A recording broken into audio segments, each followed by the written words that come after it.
Hi there. This safety video will introduce you to some important features of the Squirrel helicopter.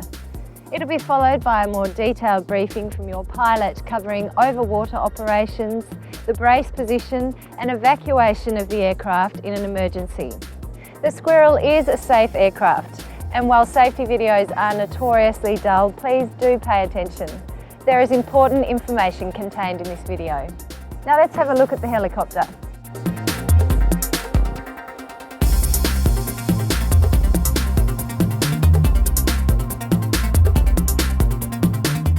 As a passenger, you need to know how to open and close cargo lockers and doors, how to put on and remove your seatbelt, how to communicate using a headset and a push-to-talk button, the location of emergency equipment, and how to safely approach the helicopter, particularly when it's running. The Squirrel has two cargo compartments on the left or port side and one on the right or starboard side. On the port side, the small rear cargo compartment opens by turning the lock handle clockwise. This door is very light, so if you're loading or unloading in windy conditions, make sure you have two people for the job, one to hold the door and the other to deal with the cargo. Inside is the Emergency Locator Transmitter, or ELT, and a metal panel protecting important electronic components.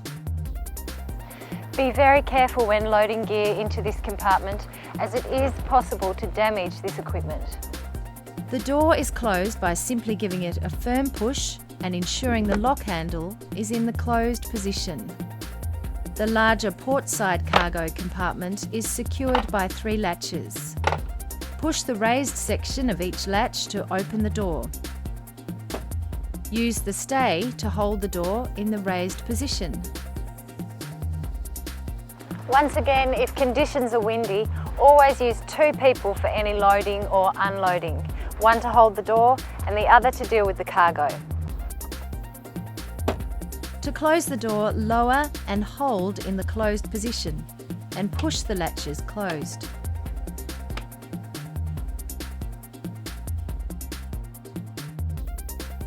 The large starboard side cargo compartment is reserved for survival equipment for the pilot and passengers. This door is held open by a gas strut and is secured by 2 latches.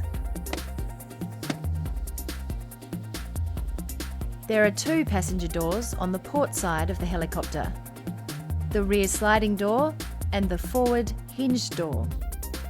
The rear sliding door is opened by turning the handle to the open position, pulling gently out and sliding back until the spring lock engages. The door is now locked in the open position. To close the door, release the spring lock while moving the door gently forward. Slide the door forward until it stops, push the rear of the door in and turn the handle to the closed position. If you're seated next to this door, you need to be familiar with how to close and open it from the inside. Release the spring lock, slide the door forward until it stops, use the small plastic handle to pull the door in, move the forward handle to the closed position. To open the door, reverse those moves. Forward handle to the open position, push the rear out and slide the door back. The forward hinged door is opened by moving the handle to the open position. A gas strut helps to open the door and hold it there. To close, push the door shut and turn the handle to the closed position. In an emergency, this door can be released by removing the protective plastic cover and lifting the orange handle. Only use the emergency release when the pilot tells you to. When you are seated and closing the door, make sure the handle is in the fully open position as you close the door, then turn it to the closed position. The larger pilot's door on the starboard side of the helicopter is operated in the same way as the port side passenger door. When you're ready to board the helicopter, you'll usually need to undo the seatbelt before you sit down. The rear seatbelt consists of a lap sash and a shoulder harness. Lift the large metal clasp to release the buckle and push back together to engage. The shoulder harness clips onto the lap sash buckle of the belt. Pull the strap to tighten the belt low across your hips. On leaving the helicopter, always return your seatbelt to the closed position to prevent it being left outside the door. The front seatbelt consists of a 4-point harness. Rotate the centre coupler in either direction to release the belt. Do up the hip belt by pushing the metal buckle into the central section. Pull the shoulder belts over both shoulders and attach them to the central coupler. Tighten both sides equally, low and tight across your hips. Once again, ensure that your seatbelt is done up as you're leaving the helicopter. Each passenger has a noise-cancelling headset to allow them to talk to and to hear the pilot and other passengers. The headset is adjustable. Place it on your head and move the microphone so that it's close to your lips. You won't be heard unless you do. If your cabin communications are not set to voice activated by the pilot, you will need to use a press to talk button. Use the silver button closest to your headset lead. Push the button fully in, talk, and then release the button.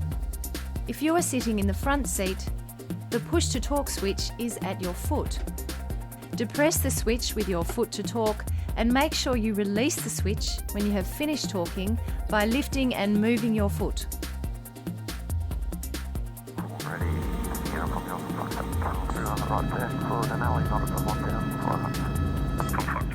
Be aware that on takeoff and landing and when operating near an airport, your pilot can be very busy on the radio and flying the helicopter. So avoid any unnecessary chatter at these times. Oh, and one more important thing.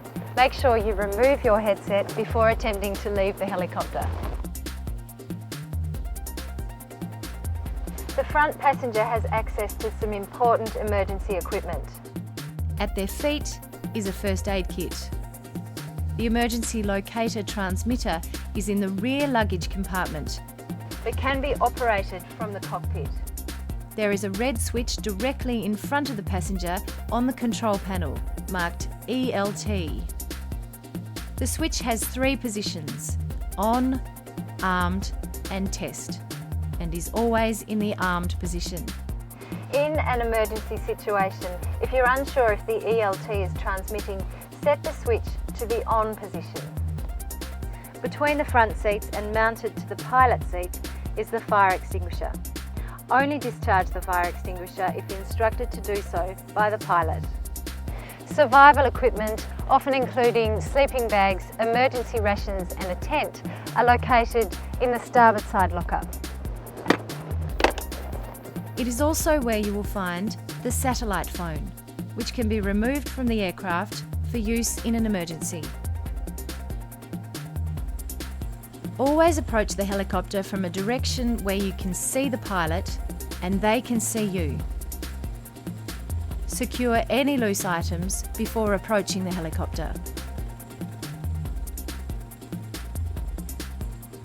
Never approach without first giving and then receiving the thumbs up signal from well outside the area covered by the main rotor disc. Walk briskly from the front to the side of the helicopter. Do not spend unnecessary time at the edges of the rotor disc. In gusty conditions, the blades can be blown downwards. On uneven ground, be aware that the main rotor blades may be much closer to you than on even ground. Approach from the direction that gives you the most clearance. You are safest at the side of the helicopter, no further than 1 arm's length from the fuselage, rather than near the edge of the main rotor disc. For nearly all purposes, loading and unloading of passengers and cargo will be done from the port side of the helicopter, so it's best practice to only approach from the front port side. The rear fuselage of the helicopter is a danger zone, with hot exhaust gases which can burn, the radio antenna which can be easily damaged, and the tail rotor which can kill.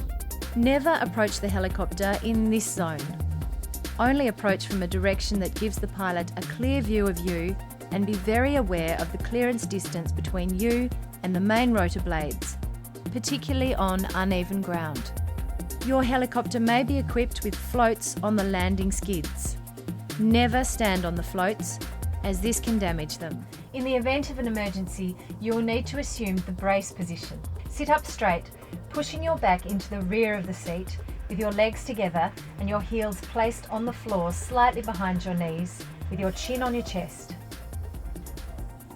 You are permitted to use mobile phones or other small personal electronic devices in flight, but these must be secured in your hands at all times. Please ensure you do not put your mobile phone through the window or doors. If you drop your mobile phone, leave it where it is and notify your pilot. Thanks for your attention and have a great flight with Helicopter Resources.